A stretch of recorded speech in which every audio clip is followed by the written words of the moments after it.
สวัสดีครับมาการชนอเบต้าคิปเปอร์มาดองเตี้ยថ្ងៃនេះខ្ញុំនាំអ្នកនរគ្នាមកមើលត្រីដែលខ្ញុំចំទាំងអស់តែម្ដងមិនថាជាប្រភេទត្រីក្រឹមត្រីអំពិលពណ៌ត្រីសេកឬមកក៏ត្រីផ្សេងទៀតកុំឲ្យខាត់វាយូរតោះចឹងយើងទៅមើលវីដេអូទាំងអស់គ្នា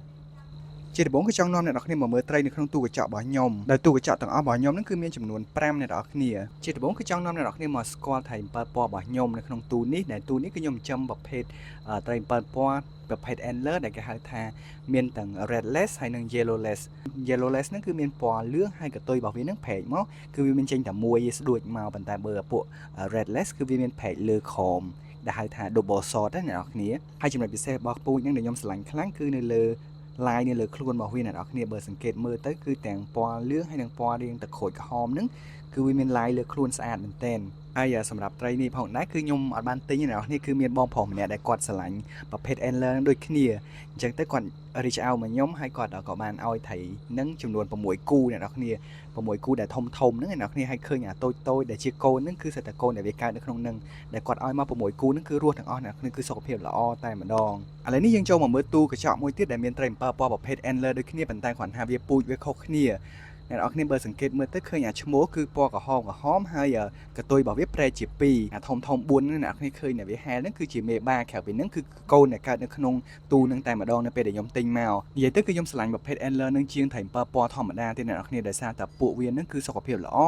អហើយពណ៌ស្អាតប៉ុន្តែទំហំអត់សូវធំទេហើយម្យ៉ាងវិញទៀតពួកវាហ្នឹងគឺកើតកូនលឿនណាស់អ្នកនរគ្នាប្រហែលជា3សប្តាហ៍គឺកើតកូនម្ដងហើយអ្នកនរគ្នាមើលកូននៅក្នុងទូរបស់វាគឺរាប់អត់អស់ហើយសំខាន់គឺវាអត់ស៊ីកូនទៀតកូនកើតមកវាអាចនឹងមានការដេញអីតិចតួចប៉ុន្តែវាអត់វាស៊ីកូនដូចត្រីអំពិលពណ៌យើងធម្មតាទេឥ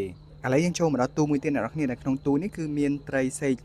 2ក្បាលឬមួយក៏យើងហៅថាសេក panda ហ្នឹងសម្រាប់ភាសាអង់គ្លេសអាពណ៌កន្លែកន្លាគឺមានឈ្មោះថា Polar Blue Parrotfish ហើយសម្រាប់អាពណ៌សគឺ Polar Platinum Parrotfish ហើយឥឡូវហ្នឹងអ្នកនរគ្នាឃើញតូចហ្នឹងគឺសិតតែកូនរបស់វាដែលជាកូនសបុកទី3របស់វាហើយសម្រាប់ត្រីសេកនេះគឺគួរឲ្យស្រឡាញ់មែនទែនអ្នកនរគ្នាគឺពួកវាចូលចិត្តរៀបផ្ទះចូលចិត្តសម្អាតផ្ទះអ្នកនរគ្នាឃើញនៅក្នុងវីដេអូអញ្ចឹងគឺវាពងតែពំគ្រោះបើសិនជាវាអត់ស្រឡាញ់កន្លែងហ្នឹងទេវារៀបចុះរៀបឡើងតតែវាពេញចិត្តអញ្ចឹងទៅហើយពេញចិត្តថ្ងៃហ្នឹងស្អែកលែងពេញចិត្តទៀតក៏មានដែរគឺវារៀបរហូតគួរឲ្យស្រឡាញ់មែនទែនបន្តមកទៀតគឺចូលមកដល់ទូនេះគឺប្រកាសជាមានអ្នកចង់ឃើញច្រើនមែនទែនគឺជាប្រភេទត្រីក្រឹមដោយនៅក្នុងទូនេះផងណាគឺជាកូនត្រីក្រឹមអាយុប្រហែលជា2ខែគឺជាកូនត្រីប្រភេទ embellis ពណ៌តុងដែងបើសិនជាអ្នកគេចង់មើលវីដេអូពេលដែលខ្ញុំបង្កើតគឺខ្ញុំបានផុសនៅក្នុង YouTube ដូចគ្នាអាចចូលទៅមើលក្នុង Channel របស់ខ្ញុំបានឥឡូវនេះបើតាមសង្កេតមើលទៅឃើញអាធំវាចាប់ដើមឡើងពណ៌តិចៗអ្នកនរគ្នាហើយក្បាលពោះប៉ោងពីព្រោះអីបកែស៊ីមែនទែននៅអាយុប៉ុណ្ណឹងគឺខ្ញុំធ្វើការឲ្យចំណីពីរប្រភេទគឺចំណីរស់ហើយនិងចំណីគ្រាប់ខ្ញុំធ្វើការឲ្យជាចំណីគ្រាប់ប៉ុន្តែចំណីគ្រាប់ហ្នឹងគឺខ្ញុំធ្វើការញីឲ្យវាតូចដែរអត់ឲ្យវាធំពេកកុំឲ្យពិបាករំលាយហើយសម្រាប់ចំណីរស់គឺមានដូចជាអាធីមៀភ្ញាស់ឬមួយក៏ជាប្រភេទចៃទឹកឥឡូវនេះចូលមកដល់ទូមួយទៀតដែលទូនេះគឺខ្ញុំធ្វើការចិញ្ចឹមត្រីសេករបស់ខ្ញុំសម្រាប់ទូហ្នឹងពីមុនគឺមានត្រីសេក2ក្បាលគឺញីឈ្មោលប៉ុន្តែឥឡូវនេះគឺខ្ញុំធ្វើការបំបែកសិនដើម្បីចង់បំពន់ពួកវាឲ្យសុខភាពល្អតិចសិនហើយបានខ្ញុំធ្វើការដាក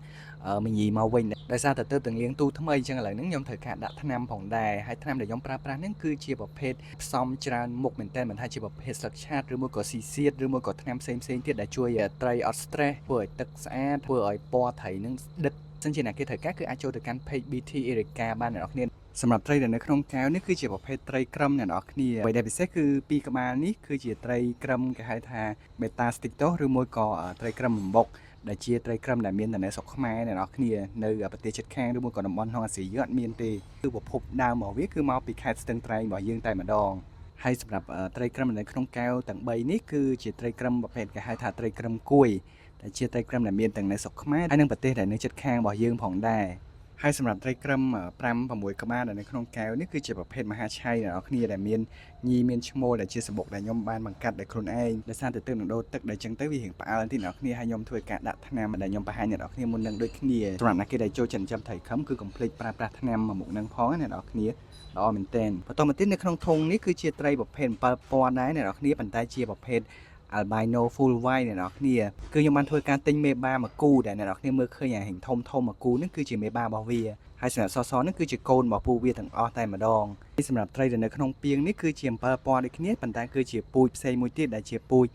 albino coil red ear អ្នកនរគ្នាពីមុនគឺច្រើនមែនតើប៉ុន្តែឥឡូវសល់តែប៉ុណ្្នឹងឯងសម្រាប់ត្រីនៅក្នុងធុងស្នោនេះវិញគឺជាប្រភេទ antler ដែរអ្នកនរគ្នាប៉ុន្តែគឺជាពូជផ្សេងមួយទៀតនិយាយទៅដូច5អ្នកនរគ្នាគឺជាប្រភេទ antler ខ្ញុំចូលចិត្តត្រង់ថាសុខភាពរបស់វាល្អគឺអត់ងាយឈឺអត់ងាយអីទេសំខាន់មួយទៀតគឺប្រភេទ antler នេះគឺពណ៌ស្អាតអ្នកនរគ្នាគឺមានទាំងពណ៌បៃតងពណ៌ហៀងក្រហមទឹកក្រូចនៅលើខ្លួនរបស់វាគឺមានពណ៌សតិចទៀតមីញីវិញគឺអត់មានពណ៌ទេគឺពណ៌របស់វារៀងប្រផេះនឹងឯងឥឡូវចូលមកដល់ធុងមួយទៀតអ្នកនរគ្នាដែលធុងនេះគឺមានជាប្រភេទត្រីក្រឹមប្រភេទមហាឆៃអ្នកខ្ញុំធ្វើការចិញ្ចឹមនៅក្នុងនឹងសិនដោយសារតែទំហំរបស់វានៅរៀងតូចដែរចូលមកដល់ធុងមួយទៀតអ្នកនរគ្នាដែលធុងនេះគឺមានត្រីតែមួយក្បាលទេដែលត្រីនៅក្នុងធុងនឹងផងណាគឺជាត្រីប្រភេទបជួលស៊ីក្លីតឬមួយក៏ខ្មែរយើងហៅថាត្រីដបងពេជ្រណាអ្នកនរគ្នាត្រីនឹងដោយសារតែវារៀងផ្អើលបន្តិច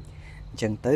ពណ៌របស់វាអាចនឹងស្លេកតែពេលដែលវាអត់ស្ញោអត់ភ័យណាគឺពណ៌របស់វាក្រហមដិតស្អាតណាពណ៌ហៀងបែកទឹកក្រូចណាហើយវាមានផ្លេកនៅលើខ្លួនហើយឥឡូវនេះវានៅតែឯងអ្នកគ្នាហើយខ្ញុំគិតថាមួយក្បាលនេះគឺឈ្មោលអ្នកគ្នាអញ្ចឹងបើសិនជាមានឱកាសអាចនឹងហៅញីឲ្យវាមួយដែរព្រោះឲ្យចង់សាកប្រកាត់ត្រីនឹងមើលម្ដងដែរសម្រាប់ធុងនេះវិញគឺជាត្រីសេកញីដែលខ្ញុំបានបែកជាមួយនឹងអាឈ្មោលដែលនៅក្នុងទូកញ្ចក់មុនហ្នឹងដោយសារតែដាក់រុក្ខជាតិរៀងច្រើនអញ្ចឹងតែនឹងហៅអត់ឃើញទេអញ្ចឹងយើងទៅធុងមួយទៀតតែម្ដងធុងមួយនេះគឺជាត្រីមហាឆៃអ្នកនរគ្នាដែលធំអាចនឹងបែកបានហើយប៉ុន្តែខ្ញុំប្រហែលជា